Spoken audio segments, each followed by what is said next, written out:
Escola de Línguas Millennium.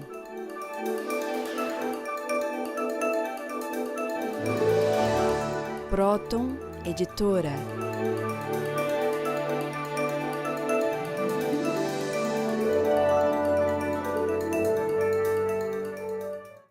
Olá, telespectadores. Estávamos conversando há pouco com uma pessoa que trabalha nas mídias, ela produz vídeos para as televisões americanas. Então, ela estava dizendo o seguinte: você já reparou que todos os programas de televisão são mais ou menos, a grande maioria, como o Dr. Kepp fala, que só trazem notícias tristes, desagradáveis, trágicas. Então, é uma enorme divulgação, uma enorme promoção de eventos de tragédia, de assassinatos, de sequestros e desgraças. E que isso tem a finalidade de descer a energética do mundo. E não só isso, mas também baixar a autoestima e até a esperança que o ser humano possa ter no seu próprio progresso, no progresso da sociedade, vendo a humanidade como um beco sem saída, sem solução, numa conformidade com o mal. Então a energética decai. E o nosso programa, com a finalidade de mostrarmos as saídas, as soluções, como que a conscientização de um erro e de um problema pode elevar o ser humano para a sua verdadeira situação, que é uma situação divina, né? Um ser humano criado à semelhança de Deus e nós vivendo num paraíso. Então, a finalidade da nossa programação, que trata sobre a trilogia analítica, é a ciência criada pelo psicanalista Norberto Kepp, que unifica a filosofia e a teologia ao campo da ciência. Então, a nossa finalidade é, através da conscientização da psicossociopatologia, levar o ser humano o mais possível de volta para o seu estado original e o nosso planeta também. Um estado assim, até como poderíamos chamar de divino. Isso não é tão difícil de acontecer. Todas as ações boas, todas as iniciativas, os investimentos no bem, eles têm bons resultados, só que esses resultados não são divulgados. Vejam, por exemplo, o que aconteceu em Cubatão, que era o sinônimo da poluição no Brasil. Em 25 anos, a emissão de poluentes caiu 98%. Então vejam vocês, antes como era e como é agora. Então a reforma, a restauração não é assim impossível e nem tão difícil. Bastaria que os seres humanos, os poderes públicos e o próprio povo tivessem uma ideia de investir no bem, investir tempo, investir trabalho, investir dinheiro no bem, no próprio bem, inclusive. Vejam quanto que as empresas de Cubatão investiram, 1 bilhão só. Para eles isso não é nada, em programas ambientais. E agora a qualidade do ar em Cubatão é melhor do que do Parque Ibirapuera de São Paulo. Vejam os senhores, que coisa mais promissora, né? Lá, Dr. Kepp. A gente pode comentar um pouco sobre a queda das bolsas, né? Porque a maior parte pensa, olha, o que aconteceu, né? Então, pensa também que daqui a pouco vai ser tudo recuperado e as bolsas vão voltar novamente a funcionar como eram. E ninguém se pergunta por que houve essa queda, né? Então, em nosso trabalho, nós procuramos a causa. Se houve essa queda, é porque alguma coisa aconteceu e que terminou, né? Esse período de bolsas assim, predominando sobre a economia. Então eu fiz aí um quadro mostrando o que aconteceu. Vejam aí. Queda das bolsas. Primeiro, a queda das bolsas é a queda das fantasias delirantes do primeiro mundo. Então, veja bem, né, que a bolsa trabalhava com uma quantia de mais de 40 trilhões de dólares. Mas, na realidade, o que o mundo todo tem, funcionando assim, país por país, é apenas 14 trilhões. Então existe uma defasagem muito grande aí de 26 trilhões de dólares de dinheiro que não existe, a não ser na imaginação, né, dessas pessoas delirantes. Veja em segundo lugar o que eu escrevi. É o fim dos indivíduos invejosos e vorazes. Uma pessoa, quando tem uma certa quantia para viver, quantia em dinheiro, em bens, né? E pensa em ter o dobro, muito mais, e bilhões até, só pode ser uma pessoa muito invejosa, muito voraz, muito doente. Então a queda das bolsas vai favorecer a volta dos seres humanos a uma normalidade de vida. De maneira que nós temos até que comemorar, né, essa queda, porque no meu livro Sociopatologia, veja aqui, eu mostro exatamente isso, que o ser humano, o Schopenhauer, que é um pensador, já escreveu um livro dizendo o mundo como representação. Então a grande representação, a grande, vamos dizer, fantasia moderna foram as bolsas de valores. E veja em terceiro lugar o que eu escrevi. É o retorno à verdadeira realidade, o trabalho. A observação. O ser humano se desespera com os desastres artificiais e não com os desastres naturais, que podem realmente destruí-lo. Então, notem, né, uma bolsa caindo, até muitas pessoas perdem a vida, têm infarto, essas coisas. E os desastres naturais, que são tremores de terra, furacões, que eliminam tantas pessoas, então o mundo não dá muita atenção a isso. E justamente esses desastres naturais, né, tremores de terra, vulcões que entram em erupção, etc., são provocados pela imperícia do ser humano, pela atitude do ser humano em poluir os ares, os mares, as terras. Eu pus um outro dístico, veja aí o que fala. O grande problema atual. Primeiro, o ser humano quer viver com o dinheiro que não tem. Se os senhores notarem a grande infelicidade, o que cria muita doença no ser humano, é a ideia que ele tem, né? Que ele pode gastar uma quantia maior do que ele ganha. De maneira que o indivíduo vive assim, usando cartão de crédito, vive usando esses recursos naturais, esses recursos que tem atualmente, para gastar uma quantia que depois ele vai verificar, então está totalmente na inadimplência. Quer dizer, 60%, veja bem, das pessoas nos Estados Unidos que usam cartão de crédito, esses 60% dessas pessoas não tem como pagar o que já gastou. Veja em terceiro lugar. Por esse motivo, os poderosos avançam no lucro dos que trabalham. E depois? O desastre financeiro advém da ganância dos seres humanos mais doentes. Observação: a necessidade de haver consciência que os seres humanos brigam para ter o que não podem, ou seja, suas ideias delirantes. Notem que o grande problema do ser humano é quando ele quer ser aquilo que ele não é, e não ser o que ele é, inclusive admitindo as suas falhas. E também o grande problema é o ser humano pensar que ele pode ter aquilo que ele não tem. Então, aí o gasto excessivo. E existe uma diferença, né, entre economia e finança. Veja lá.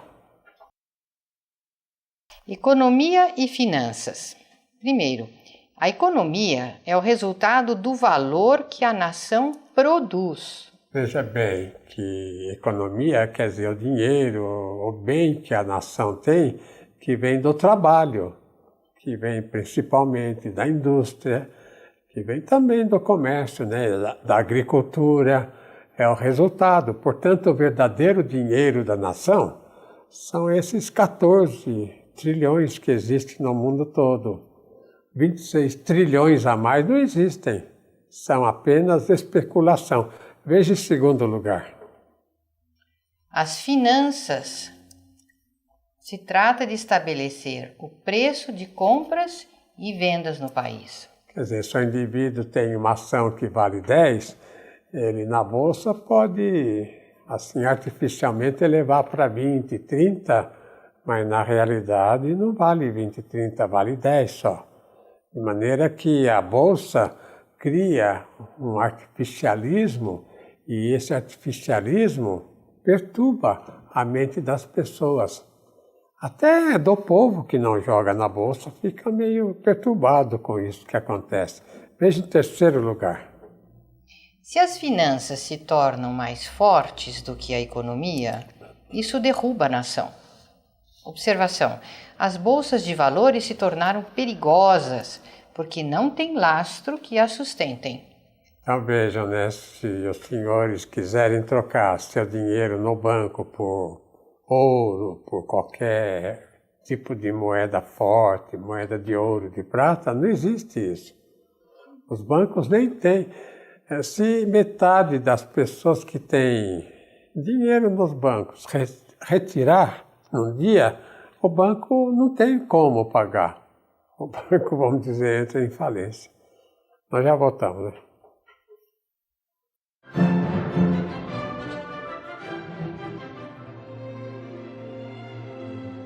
Apoio Cultural Escola de Línguas Millennium.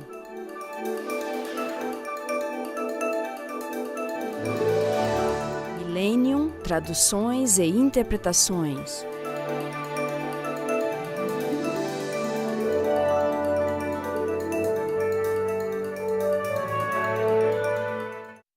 The interview's going wonderfully. It's a big opportunity at a great salary. Only one hurdle left. A conversation with your new director. She's from California. Now, don't you wish you'd learned English?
Eu estava falando, né, da questão das bolsas e essa tremenda confusão que atualmente, porque as bolsas, né, elas não têm a riqueza que elas pretenderiam ter.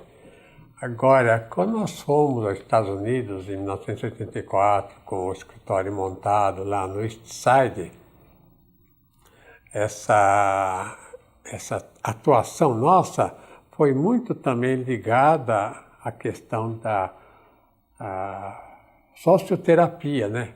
Quer dizer, nós víamos que a situação econômica daquele país estava ruim e que, por questões assim de ética, né, que o país poderia ter uma queda tremenda já naquele tempo. Então eu escrevi esse livro já em 84, quando nós tínhamos escritório lá, A Decadência do Povo Americano e dos Estados Unidos, para advertir o governo de que aquele tipo de economia que estavam fazendo, economia de mercado, né, uma economia da bolsa, afinal de contas, dando riquezas que não havia para um grande número de pessoas e que isso iria levar a nação à decadência. Agora, quem organizou esse tipo de especulação na Bolsa, né? Veja quem foi. Ronald Reagan.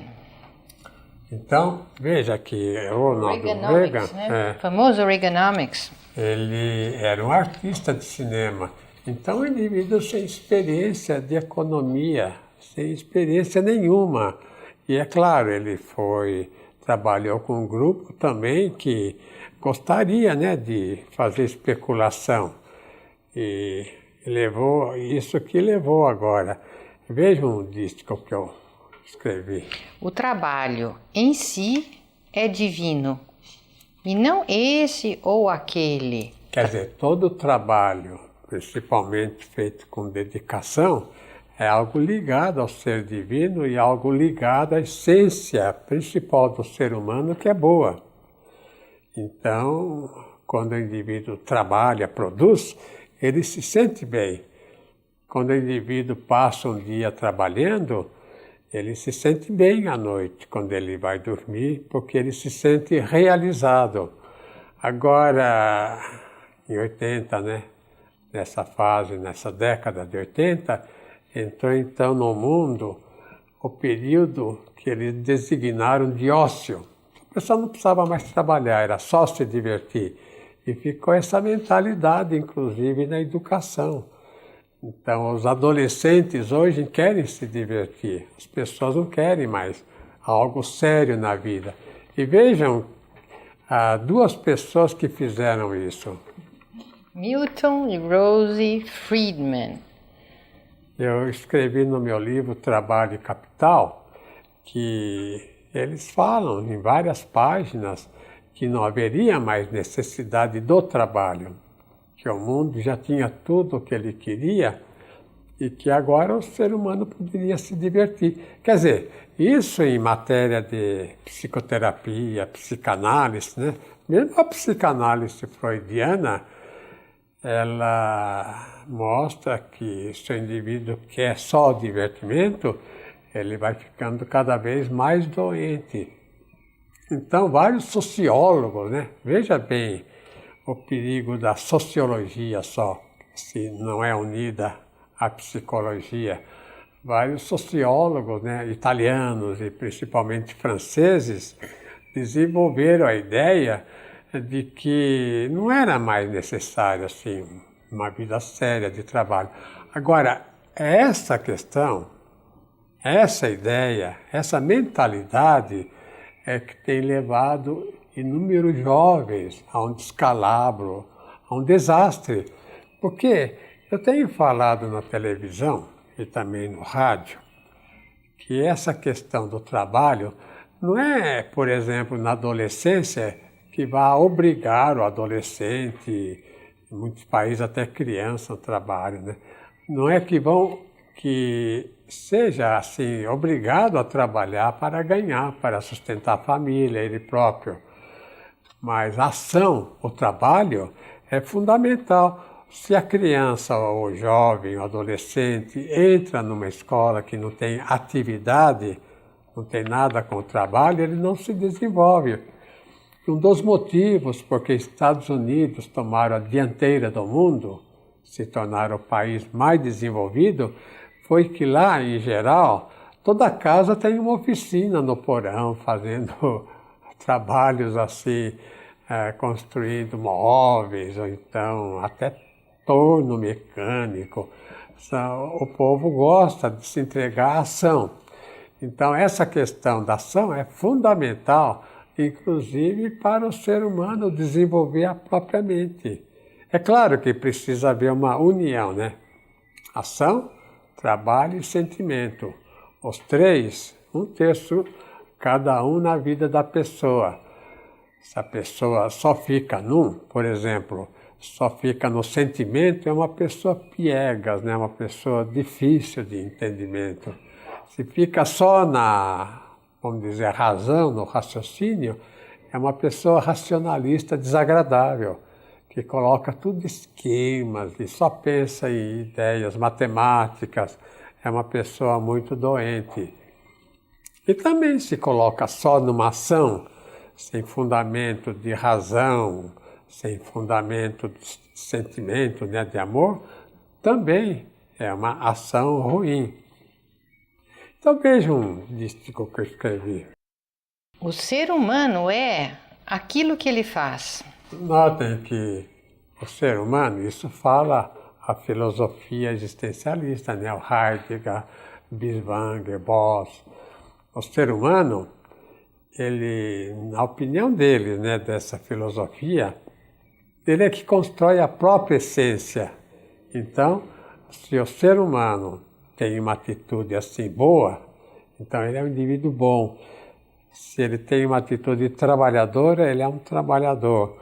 Se ele tem uma atitude, vamos dizer, de ócio, assim, de inutilidade, que ele não quer fazer nada, então ele também é um indivíduo inútil na vida.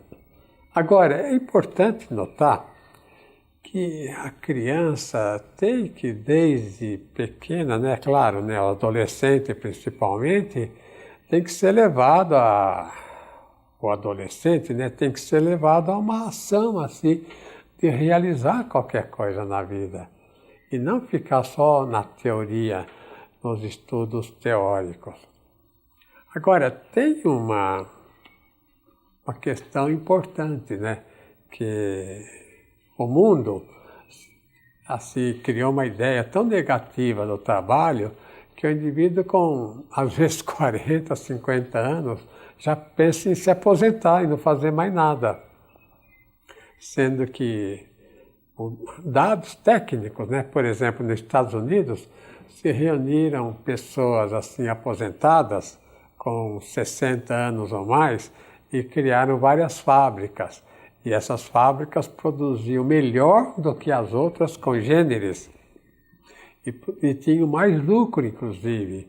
Até que, de uma certa forma, o poder lá maligno, o poder que era ruim, acabou com essas fábricas. Eles compram, não? As fábricas assim, que produzem material assim semelhante para impedir que eles concorram com as outras. Então veja essa frase que eu ponho. A idade mais produtiva, verdadeiramente, é dos 60 aos 100 anos de idade. Então notem que dizem, né, que a pessoa até 30 anos é uma pessoa meio boboca, né? Que não sabe nada, não entende nada. Antes achavam que até os 20, mas até os 30 é muito ingênuo. Mas também até os 40, até os 50. Aos 50 começa a amadurecer. Aos 60 é o indivíduo que sabe como é a vida, tem grande experiência. Então, aos 60 para. Quer dizer, quando tem toda a possibilidade de crescer, de se desenvolver, de desenvolver a sociedade, ele é anulado. Veja a sociedade como é invertida, né? E justamente nessa fase que o indivíduo poderia produzir, e os senhores conhecem, né, que na filosofia, por exemplo, um Kant, ele só começou a escrever os grandes trabalhos a partir dos 70. Um compositor, né, com algumas exceções como Mozart, os compositores, quanto mais idade, mais eles então produzem. O Saint-Saëns, né, outros compositores e artistas, pintores também. Então, arquitetos, veja o Niemeyer, né? Ele tem mais de 100 anos e ele produz coisas incríveis até hoje, em todos os campos. Agora, o que acontece para melhorar a situação? Veja o que eu escrevi. Para melhorar a situação, em primeiro lugar, não emprestar dinheiro dos bancos. É claro, né? Todo mundo já está sabendo, né? Que pagar juros é catástrofe, né?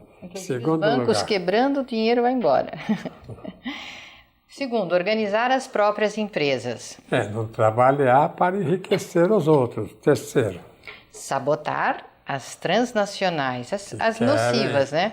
Que querem, as transnacionais que querem dominar as nações E, inclusive, os governos. Elas entram no país e querem mandar no próprio governo daqueles países. Em quarto lugar.